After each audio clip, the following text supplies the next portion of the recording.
don't know me, I'm the executive pastor here at Reliance Church. I've been serving here since the church started about 7 years ago. Started serving as a deacon and then became an elder, and I've been on the board as a treasurer for the last several years. And it's a great honor to serve with on our board, and that was all before I was ever a pastor. And so I get to serve with some of the greatest people that I love. Our board is made up of other churches, other pastors, leaders in their own right, and some of them large churches that are able to pour into us. And just to have that blessing of bringing across what we are doing here and to be able to boast about the work being done and to have that godly counsel has been, it's been eye-opening for me and just a great learning experience. And so for me, I'm just thankful for this church and for the way God has brought Autumn and I here, and for all the growth and the challenges. And this morning we'll be in 2 Corinthians chapter 9, if you'll turn there. And this morning we do have a challenge, because this is a challenging passage for a lot of us, given the subject at hand. And we're going to be talking about what it's like to be a cheerful giver. And it's so anytime you're talking about giving, you're talking about finances, and you're talking about money, and that's when everyone gets scared, and people have, they draw definitive lines in the sand, and we take on it's easy for us to take on a liberal mentality of, don't ask, don't tell. Hey, let's just make a deal. We don't talk about those kind of things. And here in this church, if you've been coming here for any length of time, you know that that's pretty much the case here. We don't talk about money. We don't talk about giving unless it comes up in the text. And I think the last time we talked about it was probably when Ted taught through Malachi. And so, but today I just felt led. This is the text we're going to be in. And so I apologize if you're new here. Hang on. It won't be like this every week, and Ted will be back next week, and we'll cover some other topics, but we'll be back in Samuel. So we are going to ask, we are going to tell, but we're going to ask what the Lord wants. So we're going to go through the scriptures together, and so we'll be in 2 Corinthians chapter 9. We're going to be talking a little more than just money. We're going to be talking about giving, and what it's like to be a cheerful giver, and what motivates that. And for us as Christians, the greatest motivation for that is our love, and the love for one another, and the love of Christ and his redemption for us, and what he did for us on the cross, that he would sacrifice everything for us, that we may experience his love, and that we might be able to give back as a portion of that to him. We do that in our service. We do that in our finances. We do it in our worship. Giving to him in so many ways is worship. And so let's start in 2 Corinthians chapter 9. Let's pick up the first 5 verses. Now concerning the ministering of the saint, it is superfluous for me to write to you, for I know your willingness, about which I boast of you to Macedonians. And the Anakai was ready a year ago, and your zeal was stirred up the majority. Yet I have sent the brethren, lest our boasting of you should be in vain in this respect, that as I said, you may be ready, lest if some of the Macedonians come with me and find you unprepared, we, not to mention you, should be ashamed of this confident boasting. Therefore I thought it necessary to exhort the brethren to go to you ahead of time and prepare your generous gift beforehand, which you had previously promised, that it may be ready as a matter of generosity and not as a grudging obligation. That last part of that verse 5, not a grudging obligation, but out of a matter of our generosity. That's why this morning I can even talk about this subject, because it really has nothing to do about me. This isn't a guilt trip, and when we talk about giving, it has so much to do with the way we view God and what all he's given us, and the love that he has for us. And so I got stuck on this passage. I assure you, I tried to avoid it like the measles and going to Costco on the weekend. Honestly, you can ask my wife. I deleted the notes 3 times, literally off my computer, and started from scratch. But the Lord just kept bringing me back. And I got into this passage just through my devotional time. I've been going through Corinthians. And I honestly felt the Lord was just leading us there. As we as a church, we debate constantly the things that we're going to spend the money on and the ministries. And we're called to be good stewards. And, for us as a church, we're at a spot where, right now we're saving for a building. We're outgrowing things. A lot of ministries are being basically held back because of just the size of things. And so it's important for us, and we have to be good stewards going into that to know where we're going to spend those resources. And so And as much as I tried to escape the passage, I felt it was important for us and for us to go through. And this is exactly what Paul's doing in these first 5 verses. He's saying, I find it necessary, but then he says, he starts off with it, I find it unnecessary to remind you.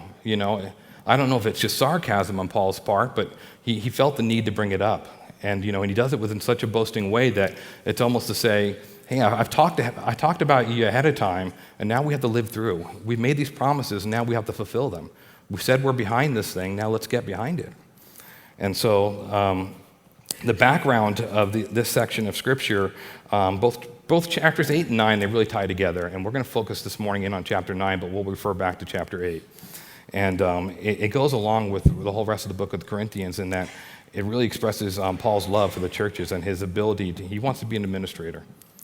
He's trying to give back, and he's looking at the church in Jerusalem, which we could call the mother church, and say, look, spiritually they helped feed these other churches, and now these smaller churches, these younger churches, it's time for you to step up. And right now the church in Jerusalem's hurting. We got to give back financially. They need some things for their ministries. And you said you're behind it, now let's do it, kind of thing. And so this is the attitude going into this passage. But Paul does a good job because he explains it in such a way that's loving. And so if I start coughing, guys, I'm fighting a cold or flu here, so I'll try not to, and so we'll just kind of fight through this together. But let's look at verse 1 here of chapter 9. Now concerning the ministering to the saints, it is superfluous for me to write to you, for I know your willingness, but about which I boast to you to the Macedonians and Achaia, and was ready a year ago, and your zeal has stirred up the majority. I find it very interesting in that first verse that he says he stirred up the majority. Reliance is just like, I'll reference Reliance a lot today because, what I think we're very giving and we're a very loving church. And I think we live out this example in a lot of ways. And but then in a lot of ways, we're like a lot of other churches. And when he says it stirs up the majority, sometimes that's the case here at the Reliance, and sometimes it's not. In our churches today, we have really it's the 80-20 rule. 20% are doing the work, for the other 80, or in the area of giving, and particularly in finances, our church is not that far off. 20% of the church really, basically gives the majority of the finances that support the church. Now, the cool thing about this passage, and as we dig into it, is it has very little to do with how much you guys give financially. It has everything to do with the heart, and has nothing to do with the amounts of money. And so let's look at that together here. And I think when I look at verse 1 here, Paul struggles with whether or not to remind us. And I think that's the struggle I have even when I go through this passage, and that's why I want to avoid it. And I can look at it and I can say that Reliance is the most loving church I know. And that's the truth. That's why my wife and I, we've invested so much time, and this is our family. We spend probably more time involved with church one way or another than almost anything else in our life. And so you are of good reputation. There are people that boast about you to other churches, and I've seen that personally. And so you guys have a huge servant's hearts. This church, even what we sit in right now, a gymnasium, you guys make it look like a sanctuary every Sunday. It's amazing the work and the servants that go into this. And that is the heart of this church. And, and it's overwhelming to other people when they look at it from the outside. We did a video where it is time-elapsed video of us setting up on Sundays. A lot of you guys are familiar with that. But I have the opportunity often to sit down with other pastors and other churches and to show that video. And it's amazing the feedback I get. I've had people tell me it straight out gives them anxiety to watch our video. Yeah. And they're like, they can't do that. They're like, there's no way my church could ever pull that off. And, and that's a testimony of you guys and the way you give to this church. And it's amazing. Let's look at verse 2. It says here in verse 2, the heart behind verse 2 is your willingness, your eagerness, your enthusiasm. It's going to stir up that majority. I think of people in this church that really have a tendency to stir us up. I joke with the deacons all the time. When I grow up, I want to be like Tom Walter. He's the head of our deacons. The guy just gives and gives. And he's always smiling, always happy. You know those kind of people, right? It's not me normally, okay? I'm like straight focused, I can walk right by someone, not even realize it, even though it's not my heart, But there's guys like Tom, they're just right there all the time asking if you need help. And they're just that giving. And so, it's contagious and it stirs people up. I think of Christine Flores, who runs our children's ministry, the nursery back there. I mean, that woman will send me reports every Monday of what's happened here on Sunday, and it's like one happy face after another, I mean, I didn't even know you can make that many happy faces on a computer.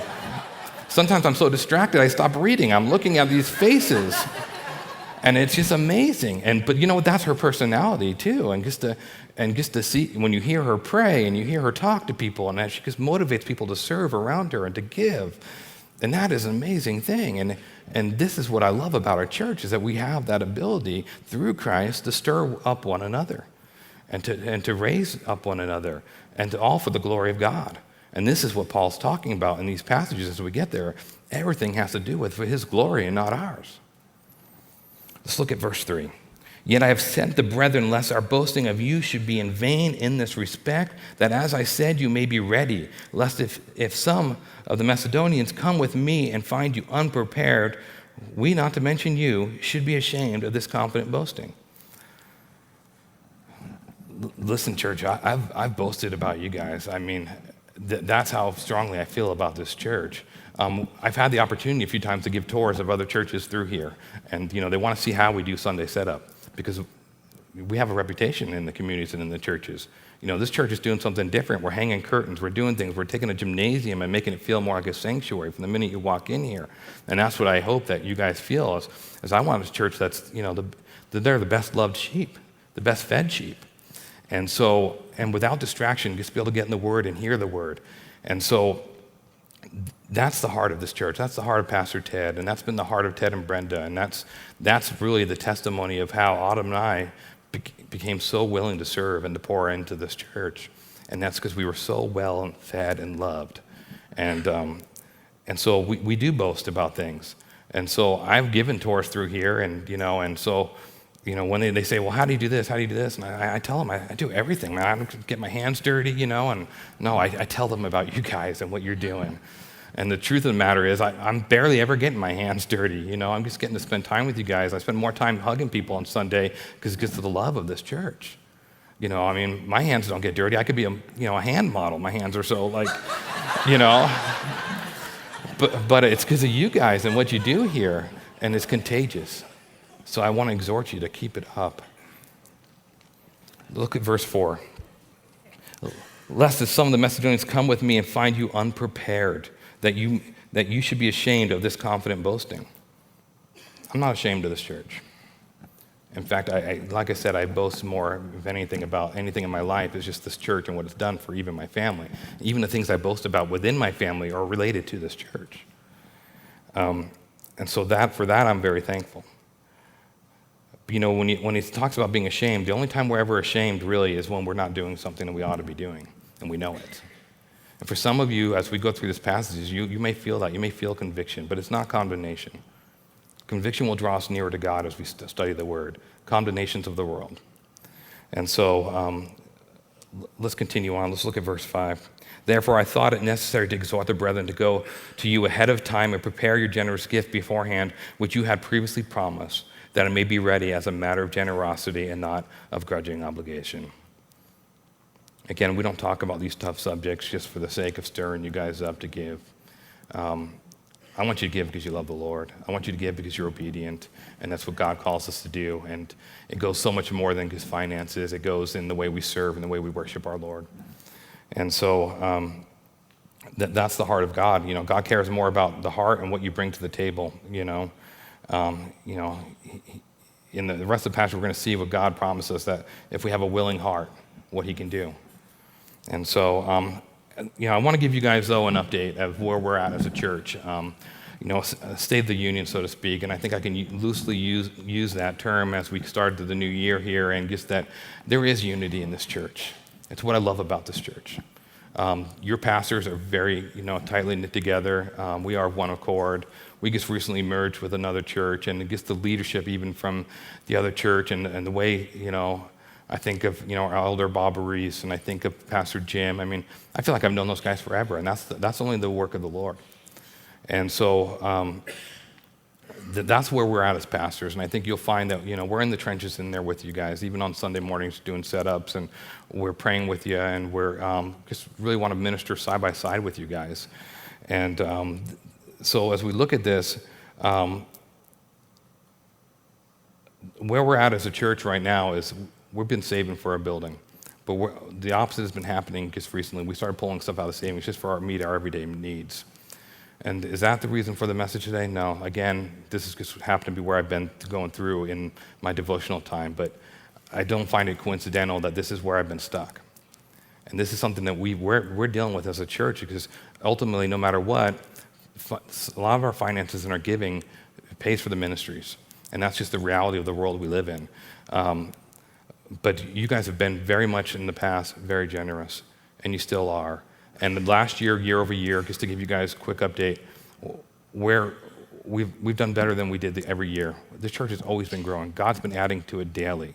And it's really because of what you guys do and how you serve. And it has sometimes very little to what happens even on Sunday. There's so much ministry that goes on midweek. And so if you guys are a part of that, you ought to be boasting. And I know you're boasting because you guys are inviting other people to this church. And I love what God does and the way he brings people in here. And sometimes the people I least suspect to invite more people to church are the ones that are bringing people up to me and introducing them to me on Sunday morning. And it's amazing. I mean, that's the heart of this place. And so where we're at is last year we finished up above the year prior. And so overall, everything's good. Attendance, finances, and we've been saving for a building, and we've been good stewards, and there's no misappropriation of funds. And I can sit before the board and with all honesty and be direct with them and say, this is where we're at. We're a healthy church, and you guys have been healthily giving. Last part of the quarter, it's been tough. I mean, the numbers have been lower. December in particular was a rough month. If there's any concern, it's just that the first part of this year, it's been lower than normal. Last week, lowest giving in our church in probably 2 years. So yeah, that has an effect. And I bring this out as full honesty and full disclosure for you because I want you to have the same heart and understanding of where we're coming from. And the same thing I sit down when we have staff meetings with all the church staff, and I sit down and I explain the same thing because I want everybody praying about the same thing. We need to be like-minded, and we need to understand the condition of where we're at as a church. And when we say that we want to build a building and we want to do these things as a church, then we have to get behind those things. And but if God doesn't, we always live by the model of where God guides, He provides. And so if God were to change that thing or restructure things, then it's real simple. Maybe we don't build, or maybe we scale back, or we'll see what the Lord does. But nonetheless, I want to bring it to your attention because, just like Paul's doing here in the first 5 verses, it's healthy to be reminded sometimes. And maybe some of you have just not been thinking about it. You haven't been purposely giving. And this is the big aspect of what's happening here in these first 5 verses. He's arranging it beforehand. He's reminding them, hey, we purpose to do this. Let's do it together. And so that's my heart here this morning, is just to be able to tell you that there's a mighty work that needs to happen, and we're going to do it together. And so this isn't, again, not a guilt trip to ask for money or anything like that in this church, because we've never been without. That is truly the testimony of this church. We have literally never been without. There have been times when we didn't know how things were going to happen, and God would have us not make decisions, and He would reveal later exactly why. Moving to Linfield, that was a total Lord thing. We're so gracious and just love the grace that Linfield has given to us, and we never planned on moving here. We had our eyes on other things, and God shut the doors in radical ways, and the next thing we found ourselves here. And this has been one of the biggest blessings for us. And so God will do it, and He'll do it again, and He'll guide us, and He'll direct us. Amen? All right, let's continue in our text. Let's dig into, this is where we get to the meat of our text, and let's dig in at verse 6. But this I say, who sows sparingly will also reap sparingly, and who sows bountifully will also reap bountifully. So let each one give as he purposes in his heart, not grudgingly or of necessity, for God loves a cheerful giver. And God is able to make all grace abound towards you, that you, always having all sufficiency in all things, may have an abundance for every good work. As it is written, he has dispersed abroad, he has given to the poor, his righteousness endures forever. Now may he who supplies seed to the sower and bread for food supply and multiply the seed you have sown and increase the fruit of your righteousness, while you are enriched in everything for all liberality, which causes thanksgiving through us to God, for the administration of this service not only supplies the needs of the saints, but also is abounding through many thanksgivings to God. While through the proof of this ministry, they glorify God for the obedience of your confession to the gospel of Christ, and for your liberal sharing with them and all men, and by their prayer for you, who long for you because of the exceedingly grace of God in you. Thanks be to God for his indescribable gift. It's an awesome passage, and I just, Paul makes his biggest point by just sticking to the something that they can all relate to in the analogy of sowing seeds. And that was what's real to them back then. You know, this is the society they lived in. And look at verse 6. But this I say, who sows sparingly will also reap sparingly, and who sows bountifully will also reap bountifully. The minute you read that, a lot of us think, hey, the wealth and prosperity preachers, you know where you're going, where this is going. But there's there's nothing farther from the truth if you really read this verse properly. Because if you continue to read on, you read in verse 8, and verse 8 is the answer to that. Verse 8 says what? It says, and God is able to make all grace abound towards you, that you always having in all sufficiency in all things may have an abundance for what? Not for the pastor, not for the church, for every good work. Now, if that includes the church, then so be it. If that includes a ministry outside this church, then so be it. But it's about what? His good work. Anything that the Lord is in is a good work. And we need to look at that. We want to be where God is and where God is loving. And so this is important. It has nothing to do with, when you get a pastor up there just looking for money, it has nothing to do with them. It has everything to do with the way that we perceive this verse right here. It's for the abundance of his, for every good work. He promises to meet all sufficiency, all abundance. And abundance there, he meets your needs, what you need to get by, but the abundance is for who? It's the abundance has more to do with helping others. And so that means the ministries. What is God in? There's a spiritual law to this, and Proverbs 11 says this, 11:24 verses 25. It says, there is one who scatters, yet increases all the more, and there is one who withholds what is justly due, but it results only in want. The generous man will be prosperous, and he who waters will himself be watered. There's a great hope in that. Let's look at verse 7. So let each one give as he purposes in his heart, not grudgingly or of necessity, for God loves a cheerful giver. A cheerful giver. That word is in the Greek is hilaros, and it literally means hilarious. And if you can give in such a way that you find it hilarious, I don't know. I don't normally give in that way.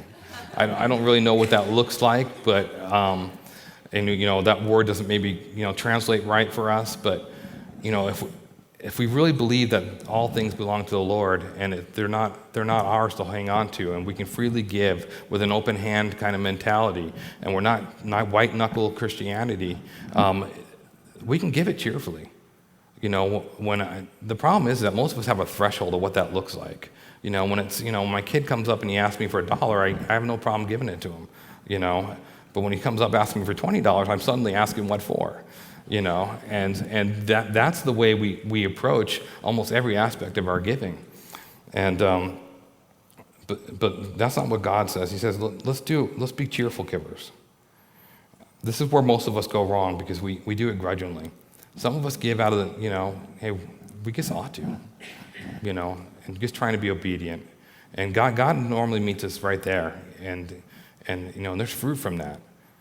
But the reality is God says, no, we should be cheerful about it. We should want to bless others. We should want to serve others. We should want to give, because we want to give the way the Lord gives, and sacrificially. Our giving is often it's an acid test, really, of where we are spiritually in our maturity. A lot of times I meet very seasoned Christians, and some of them have never given to anything. And they're able to give me all the scriptures. They're able to, you see it in every aspect of their life, except for in the area of giving. They just refuse to serve. They won't serve in their church. They won't serve in their community. They won't serve their family. They won't give to the church. There's a very selfish thing, and it's very natural for us to be selfish like that. It's just innate in us, and that very much is how a lot of us come to the Lord. We're just selfish right from the get-go, and God will meet us there anyway. I think of when I came to know the Lord, because my testimony was that my parents came to know the Lord, and they just expected I lived in their house. I should go to church, and if you're a parent here today, I say that's good advice. They live under your roof. You tell them to go to church, no matter what, whatever's going on in their life. So I went to church a lot, and I didn't, it went right over my head. I didn't understand. I didn't understand the words. I just didn't appreciate the teacher. I thought, man, you can make the Bible so boring. What a gift. And some of you are thinking that right now. And so I sat there many Sundays, with nothing. And then one Sunday I went to church by myself, and this pastor, a guest speaker, got up there and started talking about the Holy Spirit and the gifts, and in all selfishness, he's closing his sermon, and he's doing the usual thing. If you want to be, you want to accept the Lord, you want to have the Holy Spirit, and he starts talking particularly about the Holy Spirit and the gifts. And everyone else has got their eyes closed because that's what he's telling you to do. And I'm looking around. I'm like, and then I see people raise their hands. So I think, well, there's probably not a whole lot of that Holy Spirit in here. I ought to raise my hand too because I want some of that if it's free. And so I raise my hand. But then a guy comes up next to me, grabs me on the shoulder, starts trying to pray, and I'm wigged out by that. And the pastor continues, though. He says, some of you want these gifts. You want the Holy Spirit, but you've never surrendered your life. And then I realized that's me, and then so that's when I surrendered my life to the Lord. But it was all out of selfishness. I was all into you can get power. You can have the Holy Spirit in your life. There could be fruit in your life. There's more to be had. And honestly, it was very selfish motivation. It was, thank God I left there. And I went home, and I told my sister, I said, I think I got saved. She looked at me, she's like, yeah, probably not. And so luckily a few days later, she's like, you should go to this Bible study. And luckily I got plugged into the Word, and people, I just got ministered to. And that's the work of the God. That's the work only God can do. And so we come to the Lord in a very selfish way often. And so let's look at verse 8. And God is able to make all grace abound toward you, that you always having in all sufficiency all things may have an abundance for every good work, as it is written. Before I forget, just skim through the passage that we're looking at right now. Start at verse 6, go to verse 11. Look how many times you see all, always, in everything, in all things. God doesn't pick and choose through this of what things we ought to give and how. He doesn't pick and choose in how he gives to you. It's in all ways. And so we ought to be giving in all ways, whether that's in our finances, in our worship. I mean, again, the tendency for us is to put God in a box and say, I'll serve God here, but not here. I'll serve up in children's ministry because I like kids, but don't ask me to drop anything in the basket. Don't ask me to, work in the parking lot. Don't ask me to help clean around the church. Don't ask me to, go help you with this community project. We have limitations, but God doesn't. It's in all sufficiency and all blessings. And that's the way that God works. Matthew 6, 19 through 21 says this, "Do not lay up for yourself treasures on earth where moth and rust destroy and where thieves break in and steal, but lay up for yourselves treasures in heaven where neither moth nor rust destroy and where thieves do not break in to steal. For where your treasure is, there your heart will also be." Most of us we approach our faith in that, I don't have enough to give. I have nothing to offer. And Paul clarifies this, and this is his heart. And if you go back to the previous chapter, look at verse 8. So 2 Corinthians 8:8 says this, "I speak not by commandment, but I am testing the sincerity of your love by the diligence of others." Our giving is really, it's very much a testing of our love. Do we love? Because we know what? We give where we love.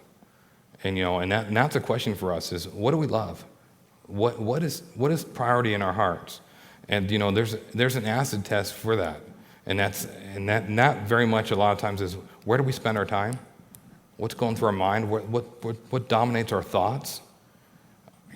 What's our bank statement look like? Where do we spend our money?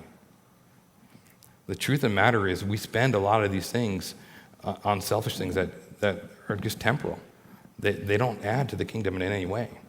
And we're all guilty of this. We all have priorities, and they're at different levels, But that's why it's important to realize that Paul says it has nothing to do with the amount. It has everything to do with your heart and where you put that priority.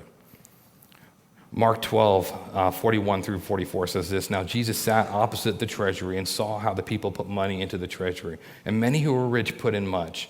And then one poor widow came and threw in 2 mites, which make a quadrant." Basically, she's throwing in a penny. She's throwing in very little. "So he called his disciples to himself and said to them, 'Assuredly I say to you that this poor widow has put in more than all those have given to the treasury. For they all put in out of their abundance, but she out of her poverty. But in all that she had, her whole livelihood.'" So it's very much, in a lot of ways, when we look at percentages and what a church should give, in a lot of ways, the concept of a percentage is a little more accurate because, it's a measure of what we're given, If you're given more, you have the responsibility with more. And it's your responsibility to decide how that's handled. And but most of us, as we grow in areas and we feel convicted to give, whether it's literally monetary or if it's in our service or it's in our worship, we put that limitation easily. And it reminds me of a story, of a young pastor and a young businessman. And the young businessman went to the pastor and he said, "I'm struggling giving. I don't think I can give. I don't have much to give. I'm just starting out." And the pastor said, "Well, I don't really want to get in the pulpit every time, and how about we make a deal? Every Sunday I get in the pulpit, and you make a deal that you give 10% of whatever, the Lord gives you, and I'm going to pray for you." And so the pastor prays for him, and they make this deal that this is going to be an ongoing thing. And it starts off good initially, The young man, he's tithing, and he's given $1,000 a year, and then it continues to grow, and his business is growing, and he's just being blessed, and but the checks are getting bigger and bigger. And finally, he goes back to the pastor, and he's like, "I can't do this anymore. Is there a statute of limitations to this thing? Let's just call a truce." Right? And isn't that how we come to the Lord sometimes? We say, it's all good until we get to that spot. And everyone has a different idea of where that spot is. And so this pastor, he begins to pray. And he prays, and he gets done, and the young man says, so are we good?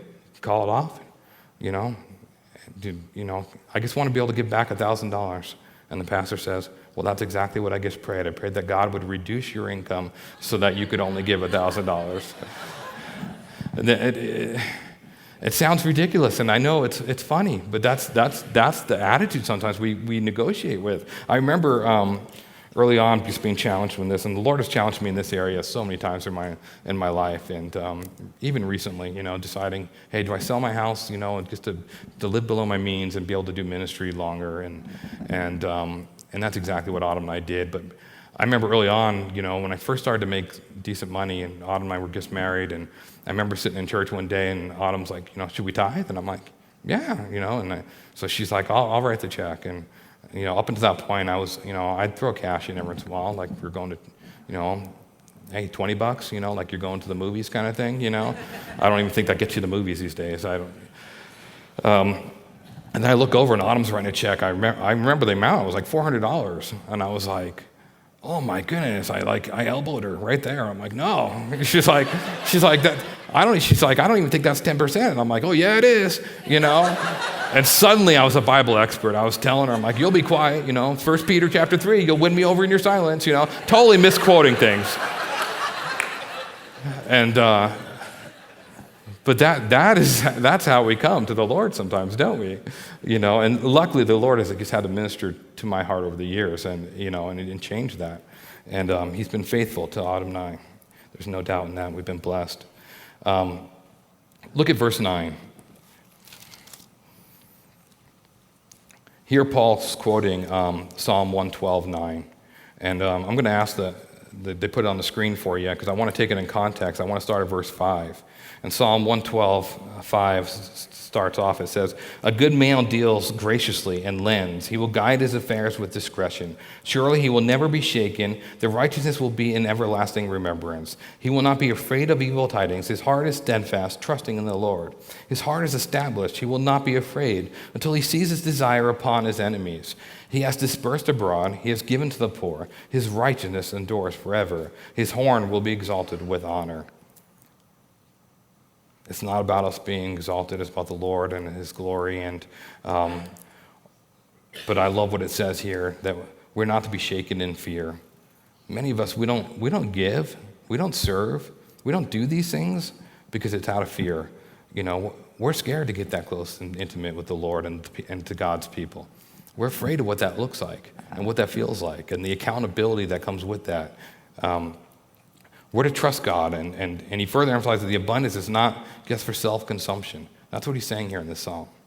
And this is how Paul wants to get it across to them. He just wants them to be reminded that the fear and that shaking has nothing to do with the Lord. Let's look at verses 10 and 11. In here we see that God always supplies. "Now may he who supplies seed to the sower and bread for food supply and multiply the seed you have sown and increase the fruits of your righteousness, while you are enriched in everything for all liberality, which causes thanksgiving through us to God." God, not only does he supply everything, not only does everything come from him, but what does he do? He says, God says he'll multiply the seed in which you sow. That very thing that you're looking to grow and to add to, he is saying he'll multiply. That's an exponential love that God has. He has the ability to take something so small and so dramatically change and grow things in your life. Every dollar we have is God supplied. And I like what Jesus says in Luke 16, verses 10 through 13. He says, "He was faithful in a very little thing is faithful also in much, and he was unrighteous in a very little thing is unrighteous also in much. If therefore you have not been faithful in the use of unrighteous mammon, who will entrust the true riches to you? And if you have not been faithful in the use of that which is another's, who will give you that which is your own? No servant can serve two masters, for either he will hate the one and love the other, or else he will hold to one and despise the other. You cannot serve God and mammon." The key to that passage really is that when he says it's another's, do we believe that it's God's, it's not ours? And that can really be applied to every aspect. When the Lord says, he says that you are wonderfully made. He created you. You belong to him. You are to be a vessel that he uses how he freely chooses. Everything that comes into you should be, as easily it comes in, it should be coming out. He's not going to entrust more that he can put in your hand that you're not willing to, with an open hand, give away.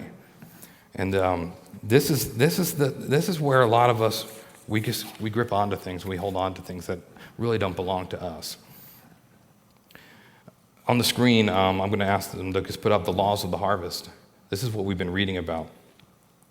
And the first one is that you will reap bountifully and more than you sow. When you plant a seed, you plant You plant corn, you're going to get what? An ear of corn, multiple seeds. You plant an apple tree. What do you get? You get an apple with many seeds inside. This is the law of the harvest. This is why God uses this as an example. Then the law of sowing is that you reap the like kind of what you have sown. So if you're gonna put a pumpkin seed out, you're gonna get pumpkins. You put out the apple seed, you get apples. This is the way it works. And so if we give sparingly, we receive sparingly. If we give bountifully, we receive bountifully. And if we greet somebody with a smile, we often get what back? A smile. If we greet them with a frown, that isn't what we receive back. And this is pretty much a law that applies to so many things, but it definitely applies to the law of the harvest. And that's why God uses it. It's as real as gravity. And so the third one is that you must sow before you reap. You can't expect to farm. You can't expect to have the blessings and you've got to sow first. You've got to actually let those seeds out of your hand. That's the struggle of a farmer. There comes a point at which you're hanging on to these seeds, which can be ground up. You can make flour. You could feed your family with, but at some point you have to let those seeds go in hopes that the harvest will be bountiful. See, Paul knew he could use these examples with his people because they were an agrarian society. I mean, they didn't live the way we did. Everything came from the land, the farm, the livestock. They lived off the land.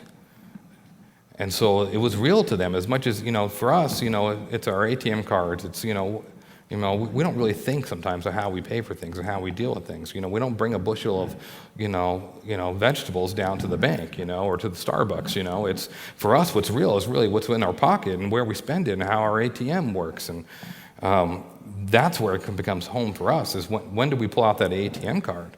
It's not a matter of when do we let go of the seeds. But spiritually speaking, yes, it is. We've got to let go of certain things. When you live as a farmer does, you make tough choices all the time, and we make the same ones, really. For every time we sow seeds into worldly things, the kingdom's really robbed of a blessing. And for some of us, that looks different. For some, maybe it's as simple as, hey, I'm spending a lot on Starbucks. I'm spending a lot on, pay-per-view fights.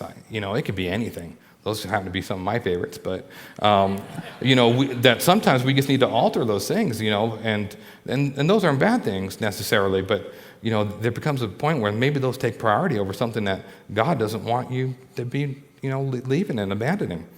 And so Hosea 8:7 says this: "They sow the wind and reap the whirlwind. The stalk has no bud; it shall never produce meal. If it should produce, strangers would swallow it up." The wind in the Bible always represents worthlessness and foolishness. There's several passages that coincide with this, but what you need to know is when you let that seed go into the wind, it's blown away. You don't know what ground it's going to land on, if it'll land on fertile ground. But often that's the way we treat things in our lives, is we chase down things that really have no value in the long term. We've got to be looking for the long-term harvest of the kingdom.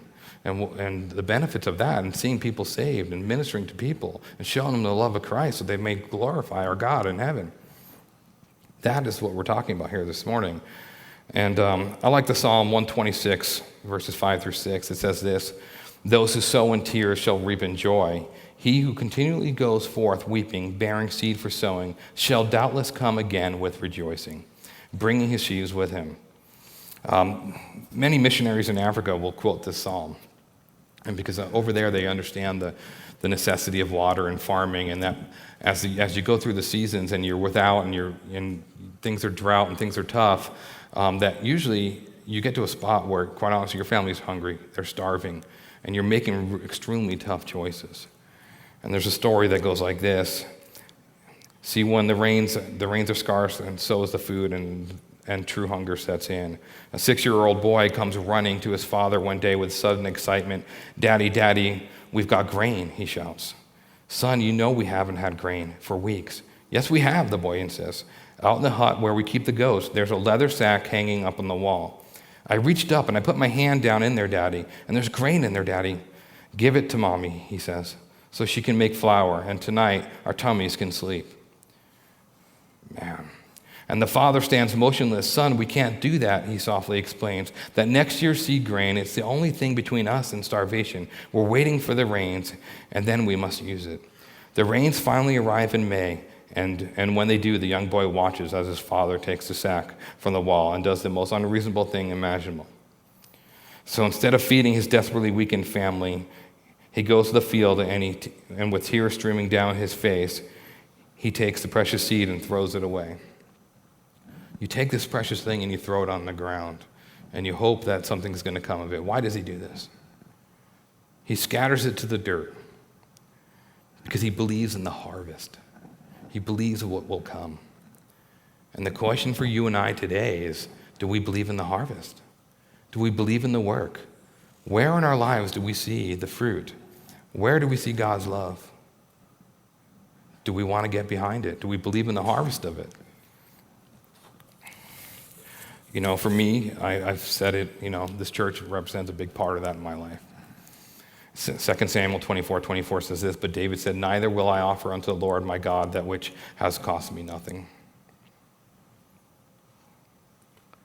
That's a tough thing. I couldn't imagine truly as a father in those times and trying to do farming and to really think that I really had a choice, literally having something that I could potentially eat and make food out of, and then having to deny my family to that point, and then waiting for that harvest. But the truth is, we do that, don't we? Many of us, we deny our family some things and blessings. We have ways that we could bless even our family and our friends, and we allow our finances to be such a mess in such a way that we can't bless. I used to think Autumn and I were a very giving couple, to be honest with you. Call it pride, whatever. And then not too long ago, we just, it was all about the time, honestly, that I was praying about becoming a pastor, and I made that commitment, and then I really was making some tough decisions, and I just asked the Lord to guide us in that. And his way of guiding us really was, we went through some financial just struggles. It was like I was constantly turning down work so I could be at the church when I needed the work. Next, bills are piling up. It was scary. So we wind up, we had a house that we weren't selling, an investment house, which we were waiting for. We were essentially, as much as God had taken care of us, we were cash poor. There was nothing more disheartening to me when I realized that there were some people I wanted to help, and I didn't have the funds to help them. It's part of the reason why, Autumn and I have, we've downsized the way we live. We have no car payments now. We're living basically off a cash system. And I tell you, there's no greater joy than to give. And since then, and just making those alterations in our lives, it's been such a blessing. It's been crazy. And I look at those opportunities, and I realize that how many times I missed some opportunities in that short amount of time. And, for some of you, you don't even know what that looks like. You've always been in that feeling of like, I don't have anything. Well, it's a good thing, because God's not asking you for anything. He's asking you to give really from an abundance. You give what you can. And, and so for some of you, that means starting small. Some of you means you really need to work on your finances. That Financial Peace University class that starts, next week, you got to sign up for that.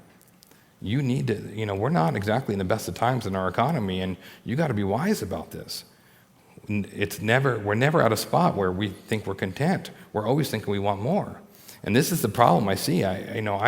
You guys know some of these, people that have come into your life and they move away. And we live in Southern California. Everything's expensive. Everything's ridiculous, isn't it? And, I've got friends and family that, they move out of state and they think it's going to be, the grass is greener on the other side. And, and my advice most of the time to them is like, water and fertilize your own lawn. Take care of business here. You think it's going to be green, the grass is greener on the other side. It's right here in front of you. You have all the resources. Scale back. Cut back. And honestly, most of those people, they move away, and some of them come back. And the reason they come back is because the struggles they had there, they have here, they took with them there, and they still had them there, and so they figured, might as well come back where I'm loved. And so they never deal with the problems. And so that's a challenge for us. We have to look at it. I'm telling you right now, for some of you, this is a word. You don't move to try and fix your finances. You move where God calls you and where God's put people before you that you're to serve and to love. You go where God's calling you. And so, and that for you and for me, we got to be good stewards of our finances. Let's look at verses 12 through 14. We'll just summarize these. We see in here, as you look at them, we see 4 blessings from the Corinthians on giving. And the first one is their giving supplies more than the saints. This is what we see here. It wasn't just about the initial offering. There was an abundance. There was other ministries. There were other things that got taken care of, apparently. We don't know what they are from reading here, but we know it went beyond the basic needs. That's what happens when a church gets behind things. You know, in Exodus chapter 35, tail end of 35, chapter 36, they're building the tabernacle, and Moses encourages the Israelites, and he exhorts them and gives them a commandment from the Lord to basically bring everything in to do this. You know, everybody has a gift, bring it, and in that passage you'll see that they all did that. And to the point where Moses had to, they started coming to Moses and they're complaining and they say, and Moses tells them, okay, stop, enough. We have more than we need. And that's what could happen in this church if we all did what we're supposed to do. And it doesn't mean, again, not an amount, but that we just give. And second point here, one of the blessings that the Corinthians see is it causes people to be thankful. Give God his rightful glory. Our giving is always for his glory, not ours. The Corinthians, they were giving. They were growing. And that's the third point. The Corinthians, what you see here in these scriptures is that they were a growing people. They were challenged. They were exhorted by Paul. It took a great obedience to give, and there was a great reward for them. Obedience is a key ingredient for any of us as disciples. We've got to learn it. We've got to do it. The church in Jerusalem was prompted to pray for them. It would be the last and final thing that I see here. And it's just much like we teach our kids, sharing is caring, right? And when you care about things, you tend to pray for them. And so it stirs up praying. The Jerusalem church, as they were suffering, being persecuted, and had issues going on, and no doubtly battling famine. And, when they received these gifts from the Corinthian church, when they receive them from the church in Galatia, their heart is to be thankful, to pray for them. Do we pray for one another? Do we love one another? Are we thankful for one another? The great missionary Amy Carmichael, she says this: you can give without loving, but you can't love without giving. And she knew it. She was a missionary that served in orphanages for over 55 years, never taking a furlough. Right down to the day that she died, her wish was that there be no stone put over her. Instead, the kids from the orphanage, they put a bird bath, and then what it basically essentially read in their language was mother. She treated them as if they were her kids. She loved them that much. We will give where we love. This is clear for us if you go back to chapter 8, verse 9. For you know the grace of our Lord Jesus Christ, that though he was rich, yet for your sake he became poor, that through his poverty might become rich. There's no greater example than God's love for us. He clarifies this, and I love what Jesus says in Luke 7, verses 40 through 47. Simon, I have something to say to you, and he replied, say it, teacher. A moneylender had 2 debtors. One owed 500 denarii, and the other 50. When they were unable to repay, he graciously forgave them both. So which of them will love him more? Simon answered and said, I suppose the one whom he forgave more.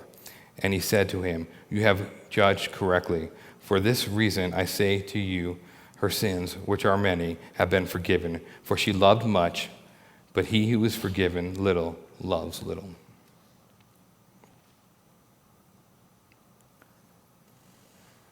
When you realize the gift that you have from the Lord and his grace, and how much you receive. It's very telling on how you give.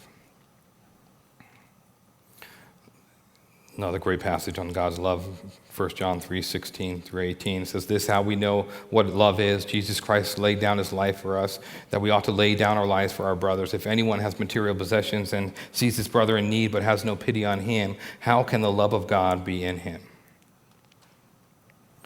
As I look at the clock, I'm out of time, and I'm surprised they're not yelling at me, but I feel led to just close here with you guys. The Lord wants to use you as a vessel. And some of you, you're holding back, and it really has so much to do with the way you view yourself and the way you think God views you. God wants to use you mightily. He doesn't see you the way you see yourself. And the psalmist, David, says in Psalm 139, he starts off that psalm in the beginning, really talking about his omnipresence, that we can't escape the Lord.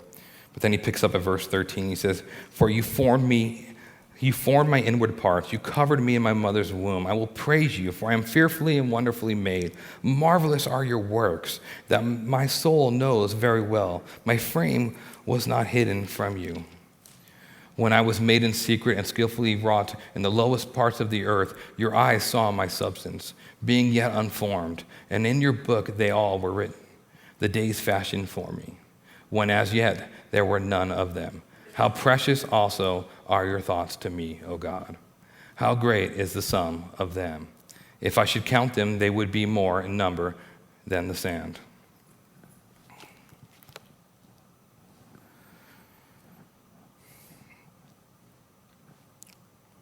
I think I got about halfway through my notes.